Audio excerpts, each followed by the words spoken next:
Pronto. Eu gosto sempre de fazer um resgate do que é que se trata, né? Então, só vou colocar aqui para apresentar também, né? Um pouquinho assim para todo mundo sintonizar.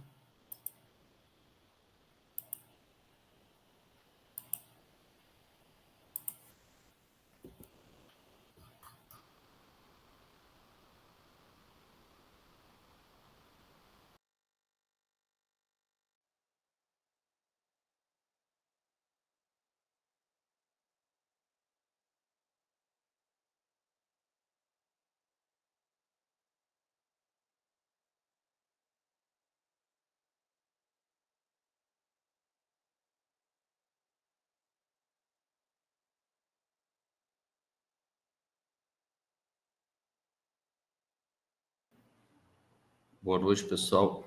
O telefone da Kênia travou, o computador, ela já está voltando, tá?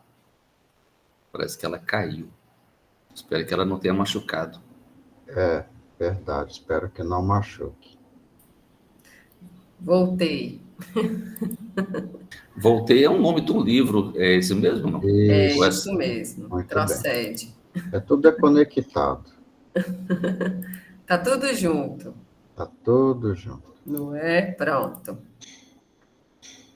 Então, dando continuidade, a gente está fazendo um estudo, né, do livro Céu e Inferno, né, que tem me trazido assim uma grata satisfação de estudá-lo por conta da coerência, né, e da questão do raciocínio que ele nos convida a fazer, né? Acho que isso é uma das coisas que o despertar do espírito, o espiritismo traz para a gente, né? De trabalhar com essa questão do raciocínio lógico em relação a tudo aquilo que a doutrina nos apresenta, tá? E aí, dando continuidade, então, né? A gente ainda está na primeira parte que fala sobre o porvir e o nada, né? A ideia do futuro. É o futuro, temos alguma coisa depois ou não tem nada lá na frente, né? Então a gente está fazendo essa discussão. E aí, dando continuidade, eu até retornei aqui alguns slides que a gente finalizou na aula passada, para que a gente consiga, né, continuar com a discussão de hoje. E a gente está falando sobre o quê? Doutrinas, né, que foram estabelecidas, né, por vários estudiosos, por filósofos, para tentar explicar a ideia, né, de que a gente chama de céu e inferno, ou a ideia do que nos aguarda, né, para cada uma das pessoas dentro dessa jornada. E aí a gente estava falando sobre a teoria, né, da absorção no todo universal. Primeiro a gente falou do niilismo, que é aquela doutrina que fala do tudo ou nada, né? E que a gente imagina que o que a gente tem para resolver aqui, a gente vai resolver, e aí pronto. E, dando continuidade, a gente parou da absorção no todo universal, que é um avanço em relação ao que a gente tinha no niilismo, e que diz que, com a morte, a alma retorna ao elemento comum e se perde no infinito como uma gota d'água no oceano. Né? E o que a gente chama a atenção?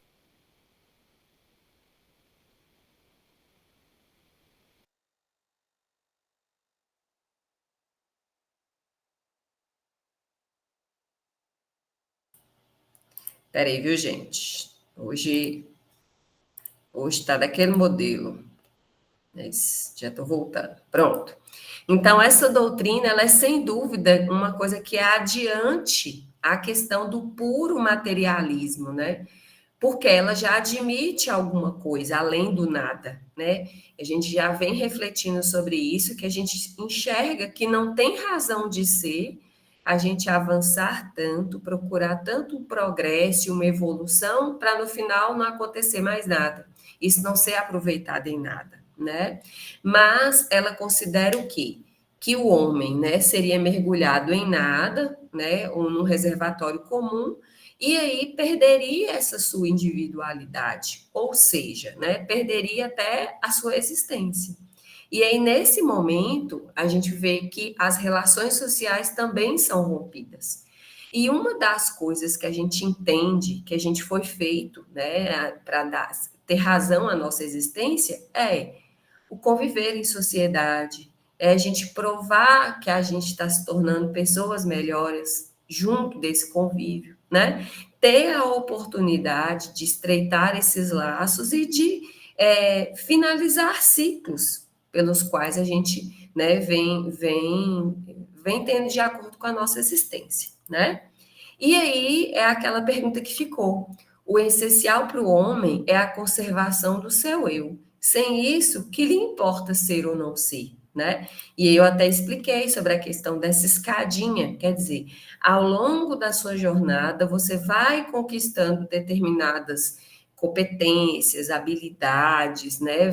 Vai progredindo aí nessa escalada, né? E aí, de que adiantaria, né, você avançar tanto e lá na frente você chegar ao nada, né? Perde até a razão de ser. Por isso que eu chamo a atenção para essa questão dessa lógica, desse entendimento, né, para que a gente consiga realmente analisar o que é que vai nos acontecer depois, né? Então, muitas destas doutrinas, elas caem por terra quando elas dizem que não temos nada lá na frente, né? Então, continuando essa doutrina, ela fala que não existe futuro, né? E que há apenas a vida presente, ou seja, nesse momento ela se equipara à ideia do materialismo, né? Que é de eu vivenciar tudo que eu tenho para agora, porque não me resta nada a fazer depois que isso aqui acabar, né? Que é justamente aquilo que a gente quer trazer, essa mudança de pensamento. E aí é onde a gente se encaixa, né? Que a gente pode fazer uma objeção. A todo momento essas doutrinas trazem que todos nós somos como gotinhas nesse oceano e que um dia elas vão se reunir nesse oceano, né? E vão formar o todo. Se a gente está falando, né, de gotas que formam o oceano, elas deveriam necessariamente ter a mesma composição, ter a mesma propriedade, né? E aí a gente pensa, né? Como é que almas, né, tomadas então a esse grande oceano da inteligência, tão pouco se assemelham? Porque o que a gente vê no comportamento das pessoas? Alguns com bondade, alguns com doçura, né, com a mansietude, mas muitos com maldade, com crueldade, com a barbárie. Então, como é que a gente pode falar que todas essas pessoas compõem o mesmo todo? Né? Somos todos farinhas do mesmo saco, digamos assim, no linguajar popular, né?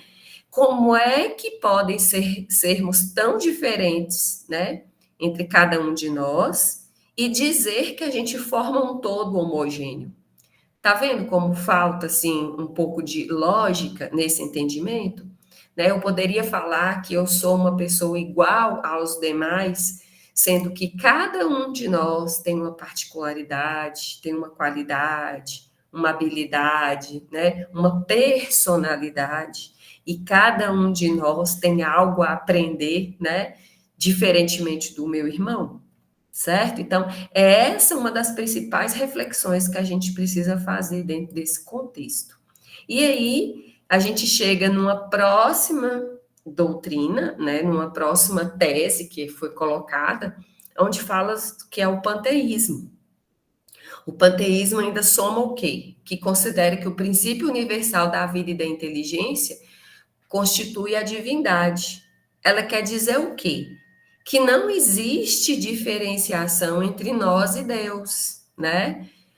Tudo e todos constituem um Deus universal, abrangente e imanente. Então, não haveria nenhuma diferenciação, como se fosse todos nós fôssemos deuses, cada um seu próprio Deus, né? E essa doutrina, ela veio a trazer muitos questionamentos também, né? Ela foi conduzida por esse filósofo Baruch Spinoza, lá no século XVII, né? E trouxe essa crença, né? E aí a gente vai raciocinar. Para o panteísmo, Deus é concomitantemente, então, espírito e matéria, né? Não tem diferenciação. Então, todos os seres, Todos os corpos da natureza compõem essa divindade, né? E ela se constitui disso. Então, Deus é como se fosse o conjunto de todas as inteligências reunidas. E cada indivíduo seria uma parte desse todo. Então, Deus é Deus ele próprio. Nenhum ser superior e independente rege o conjunto. Agora, vamos pensar um pouco sobre essa colocação, né? Que ordem a gente teria dentro dessa questão? Já que não existe ninguém que é superior, né? Todos nós temos essa igualdade nesse contexto, né? E aí é um dos fatores que o panteísmo traz para a gente poder pensar, né?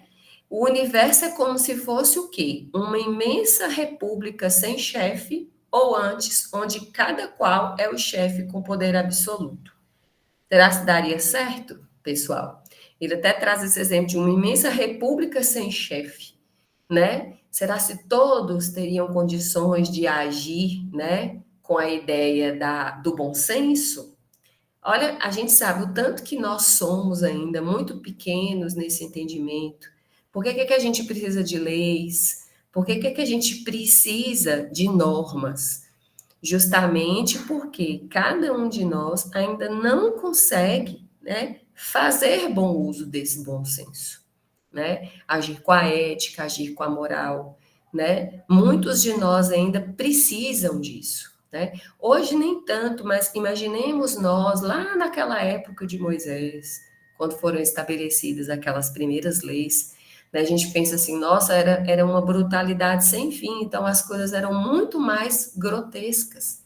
E a maneira como era consideradas as pessoas, né? Aquelas leis foram estabelecidas daquela forma em virtude do entendimento que aquelas pessoas tinham, né? Então, era condizente com esse entendimento que essas pessoas tinham.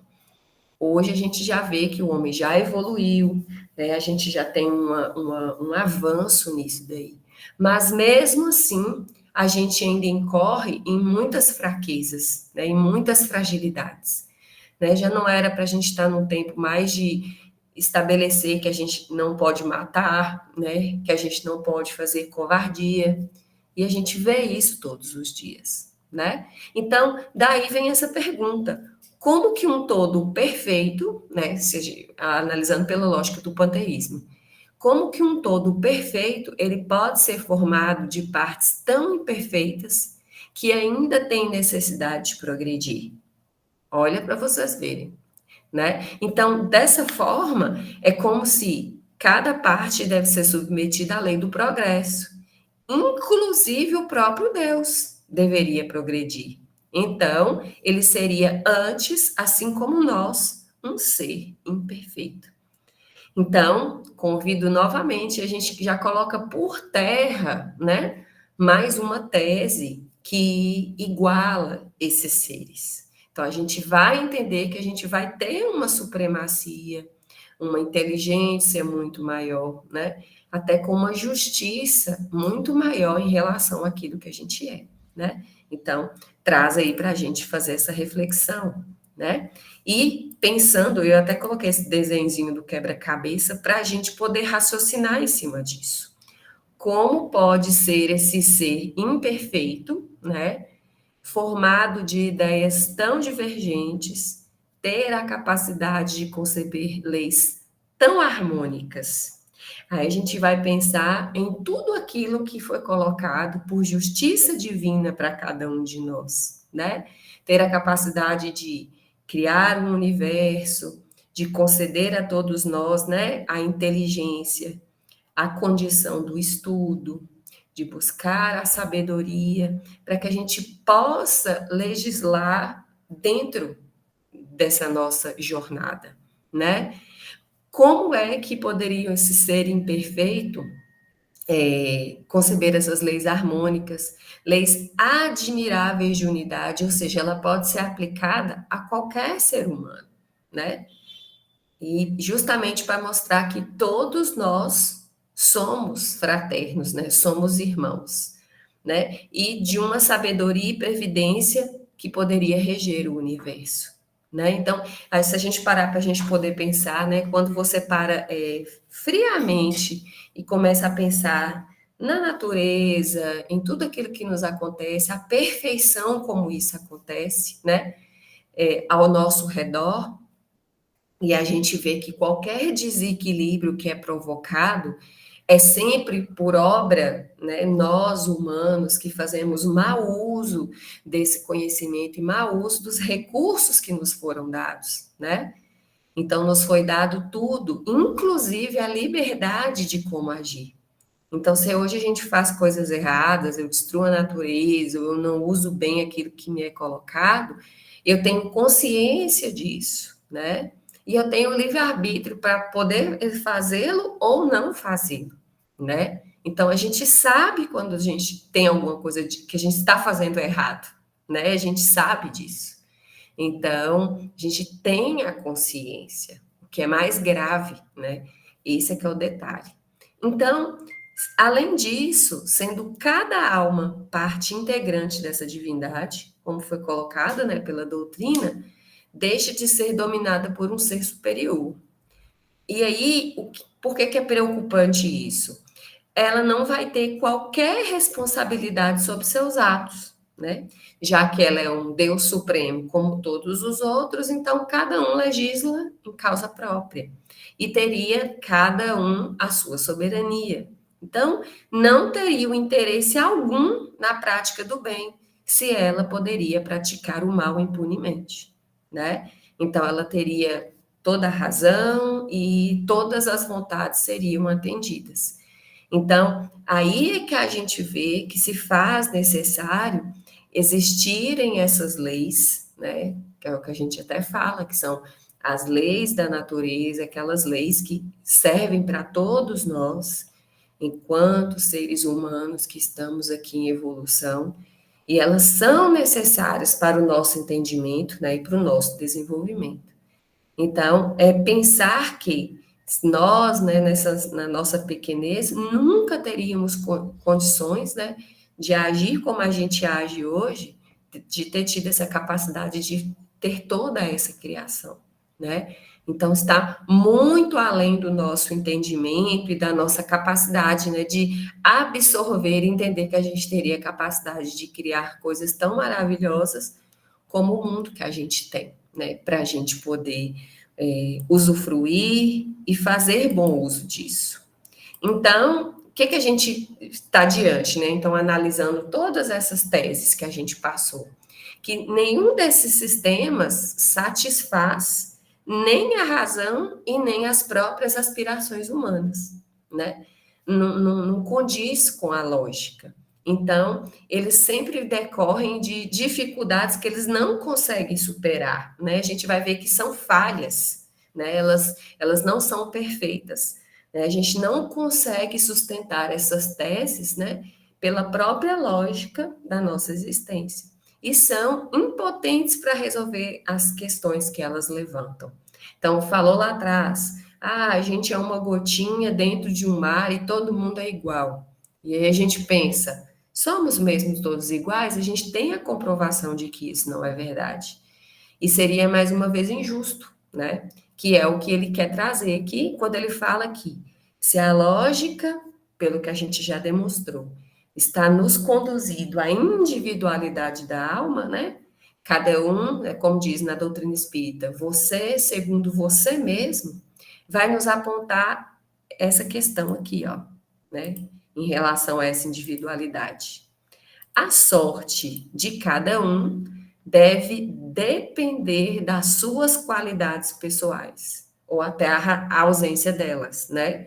Porque seria muito irracional admitir que uma alma atrasada de um selvagem, como a de um homem perverso, estivesse no nível da alma de um sábio, que é um homem de bem. Então, isso se traduziria numa completa injustiça, né? Eu nivelar duas pessoas completamente distintas, com comportamentos completamente aversos, né? E compará-los e dizer que elas são a mesma coisa, que merecem a mesma destinação, né? Então, isso é fantástico, assim, para poder colocar por terra esses outros entendimentos e comprovar essa lucidez que a doutrina nos traz, nos apresenta sobre essa ideia. E a justiça divina, né? Onde diz que as almas devem sim ter a responsabilidade dos seus atos. Cada um com seu cada qual.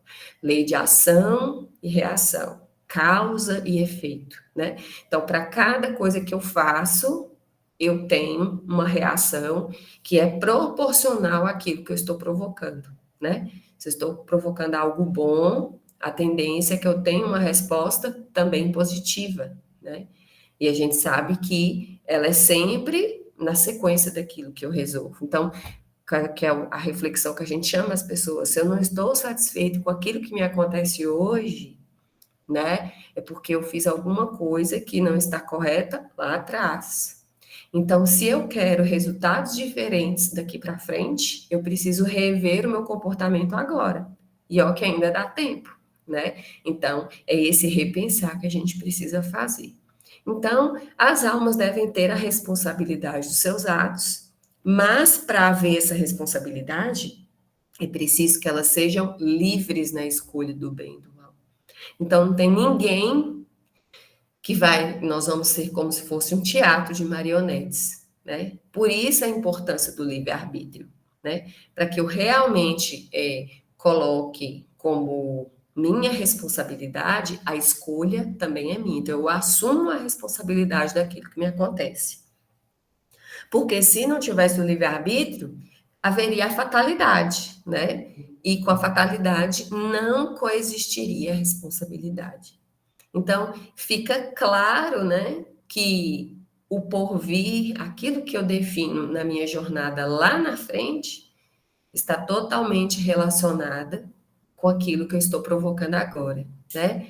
Se eu quero que o meu estado de consciência, né, a gente já falou sobre isso, e esse é um dos embates que esse livro traz para a gente, da gente enxergar o céu e o inferno não como um lugar, mas como um estado da nossa consciência. Então, eu não vou para o céu ou eu vou para o inferno. Eu vivo em determinados momentos no céu, num céu, ou estou vivendo o inferno, porque isso tudo vai estar alinhado com o meu estado de consciência. E é essa que é a reflexão da noite. Então, a gente chega nesse ponto entendendo que cada um de nós tem a sua responsabilidade, né? Tem o livre-arbítrio, né? E aí a gente vai conduzir a nossa jornada de acordo com aquilo que a gente acha que é o certo ou errado. E entendendo que as consequências a partir disso também são de nossa responsabilidade. Pronto? Então, esse é que era o entendimento da noite de hoje, né? E aí, alguém quer fazer algum comentário? Alguma colaboração? Pode falar, fica à vontade. Eu de novo, né?